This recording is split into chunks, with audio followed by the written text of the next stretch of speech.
हरे कृष्णा। बहुत अहेतु की कृपा, गुरुदेव की, वैष्णवों की। हम लोग ब्रिज धाम की बड़ी बड़ी अनूठी स्थलियों पे जा रहे हैं, दर्शन कर रहे हैं और उसका आप लोगों को दर्शन कराने की चेष्टा भी कर रहे हैं। अभी हम जिस स्थान पे आए हैं इसका नाम है अक्रूर धाम या अक्रूर घाट। वो यादें आती हैं जब गुरुदेव के साथ यहाँ आते थे, बड़ी सुंदर सुंदर बातें सुनने को मिलती थी। यादों के सहारे कुछ आपको मैं बतलाने की कोशिश करूंगा।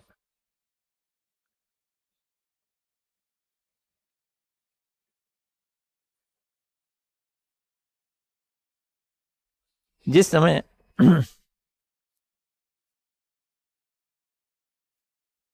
कंस ने अक्रूर को भेजा, अक्रूर जी को भेजा, चाचा लगते थे भगवान श्री कृष्ण के,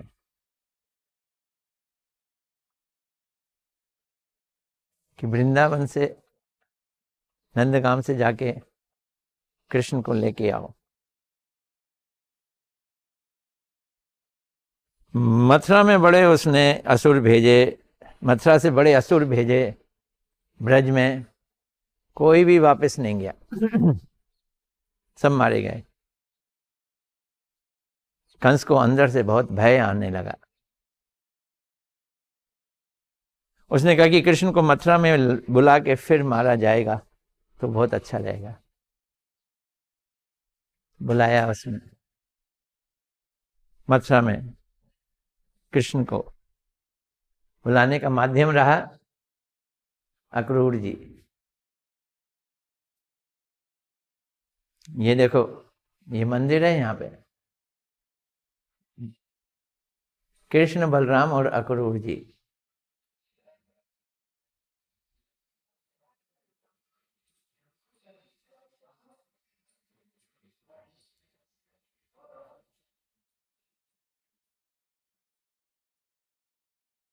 अक्रूर जी ने किसी तरह से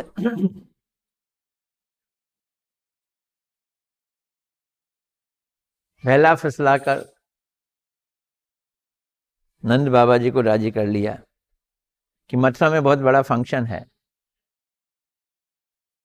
कंस ने बोला फंक्शन कराया है। क्या फंक्शन था? रंगशाला, कुश्ती का। सारे चले ब्रज वाले, सारे ब्रज के बच्चे भी तैयार हो गए। नंद बाबा तैयार हो गए, कृष्ण तैयार हो गए, बलराम जी तैयार हो गए। महिला वर्ग बिल्कुल भी तैयार नहीं थी, बिल्कुल राजी नहीं थी। यशोदा जी वो तो गुमसुम हो गई, बिल्कुल भी राजी नहीं थी कि कृष्ण जाए। और गोपियां को तो कहना ही क्या। कृष्ण और बलराम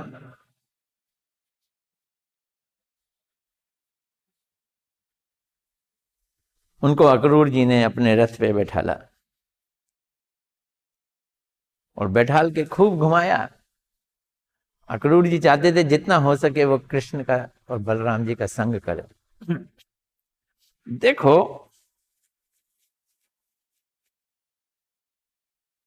हम जीव है ना, एक संशय में हृदय बना रहता है। अक्रूर जी जानते थे कृष्ण बलराम भगवान हैं, फिर भी संशय रहता था। अरे इतने छोटे बालक कंस को कैसा मारेगा?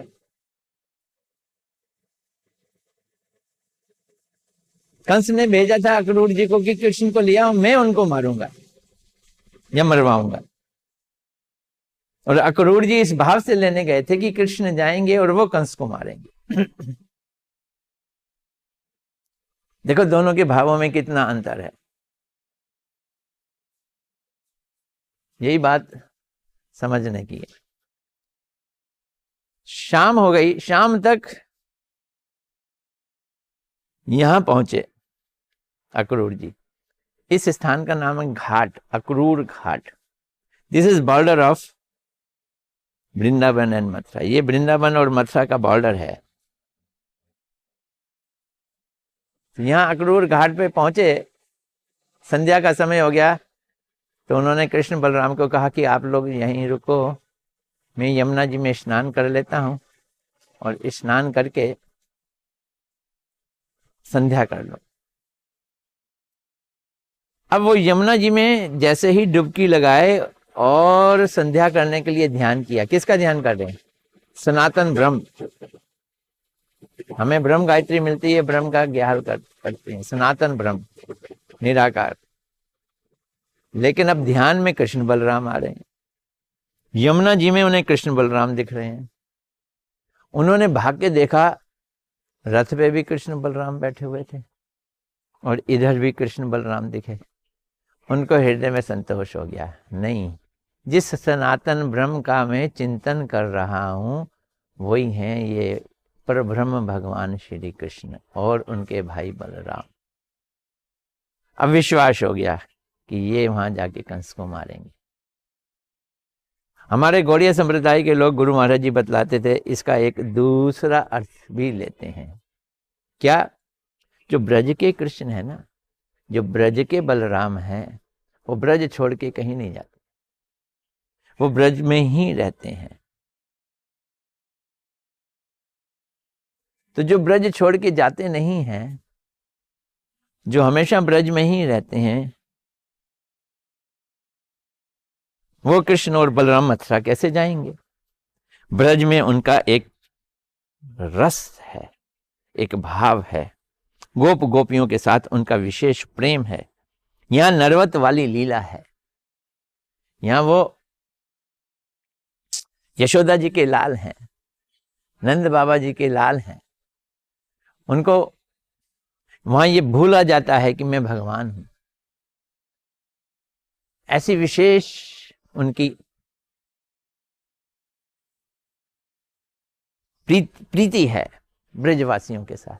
ब्रजवासी भी उन्हें भगवान नहीं तो मानते हैं, वो तो उन्हें अपना घर का सदस्य मानते हैं। नरवत लीला,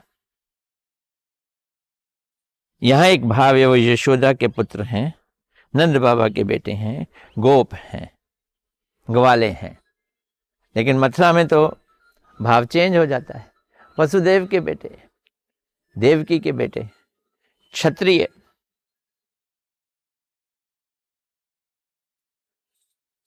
तो इसलिए वही कृष्ण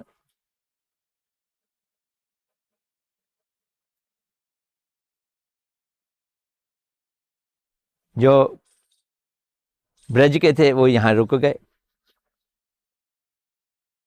जो यमुना जी में दिखाई दे रहे थे वो वहीं रुक गए अक्रूर घाट पे। और वसुदेव देवकी वाले क्षत्रिय भाव वाले कृष्ण वो अक्रूर जी के साथ चले गए। अब अक्रूर जी जो थे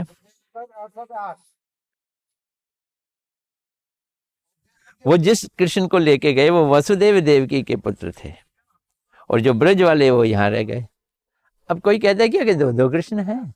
क्या दो दो बलराम जी हैं तो दोनों एक ही, लेकिन रस के भाव से कृष्ण अपना विस्तार कर देते हैं। मथुरा वाले कृष्ण और ब्रज वाले कृष्ण, वो मथुरा के भक्तों के भाव वाले कृष्ण और ब्रज के भक्तों के भाव वाले कृष्ण, और अक्रूर जी ले गए उनको। तो ये स्थान है अक्रूर घाट। एक चीज और यहाँ पे, वो ये कि एक बार नंद बाबा जी ने एकादशी का व्रत रखा और द्वादशी में स्नान करने के लिए यमुना जी में गए, तो शायद कुछ जल्दी चले गए। यमुना जी में स्नान का भी समय होता है, रात को, देर रात को वहां स्नान नहीं करना चाहिए। तो वरुण के देवता उनको पकड़ के ले गए, यमुना जी के अंदर खींच के ले गए। हल्ला मच गया, नंद बाबा जी डूब गए। कृष्ण आए, कृष्ण ने छलांग मारी, तो वरुण जी के यहाँ पहुंच गए कृष्ण भी। उन्होंने बड़ा आदर सत्कार किया, कृष्ण को खूब सारी भेंटें दी। नंद बाबा जी तो देख के हक्के बक्के रह गए, मेरे बेटे का इतनी खातिरदारी हो रही है। वापस आकर उन्होंने सारे ब्रजवासियों को ये बात बतलाई। अब ब्रजवासी कृष्ण के पास पीछे चले गए, हमें भी अपना जगह दिखाना, वो जगह तो दिखला। तो यहाँ अक्रूर घाट पर आकर, या इसे ब्रह्म घाट भी कहते हैं, उस सनातन ब्रह्म के दर्शन कराए भगवान कृष्ण ने। यूं समझ लो बैकुंठ के दर्शन कराए। हमारे आचार्य लोग ऐसा वर्णन करते हैं कि एक गोलोक वृंदावन है, यहाँ पे कृष्ण गाय चराते हैं, ब्रज की लीलाएं करते हैं, और एकदम गोलोक वृंदावन के बॉर्डर पे गोलोक धाम है। बॉर्डर पे पेरिफेरी जिसे कहते हैं, आखिरी हिस्सा, वहां पे भी कृष्ण मौजूद हैं। लेकिन वहां जो कृष्ण मौजूद हैं वहां वो ब्रज भाव वाले नहीं हैं, वहां पे वो राजा कृष्ण हैं, राजा भाव वाले कृष्ण हैं। तो गोपों ने पहले नारायण को देखा, फिर उन कृष्ण को देखा, लेकिन वो कृष्ण मुस्कुरा भी नहीं रहे, वो कृष्ण उनसे बातें भी नहीं कर रहे हैं। तो बोलते हैं भैया हमें तो ये वाला कृष्ण नहीं चाहिए, हमारे को तो हमारे वाला ही कृष्ण चाहिए, जो हमारे संग बतियाए, जो हमारे संग बातें करे, खेले कूदे। और फिर कृष्ण ने वो धाम हटा दिया और ये ब्रज वाले धाम में सारे ब्रज वालों को ले आए। मतलब क्या है? मतलब ये है कि ब्रजवासियों को गोप कृष्ण ही चाहिए, ग्वाले कृष्ण ही चाहिए, राजा कृष्ण नहीं चाहिए, गंभीर कृष्ण नहीं चाहिए। तो ये भी स्थान है ब्रह्मघाट। मथुरा के ब्राह्मणों ने बिल्कुल यहाँ पे वृंदावन और मथुरा के बीच में जो बॉर्डर है, यहाँ पर अपने टेंट बसाकर यज्ञ का कार्यक्रम किया था। और उनकी पत्नियां जो कृष्ण की भक्त थीं वो यहाँ आई थीं और हृदय से कृष्ण को खोज रही थी। तो अब हम उस स्थान पे जाएंगे जहाँ पर यज्ञ पत्नियों ने कृष्ण के साथ मुलाकात की। हरे कृष्ण।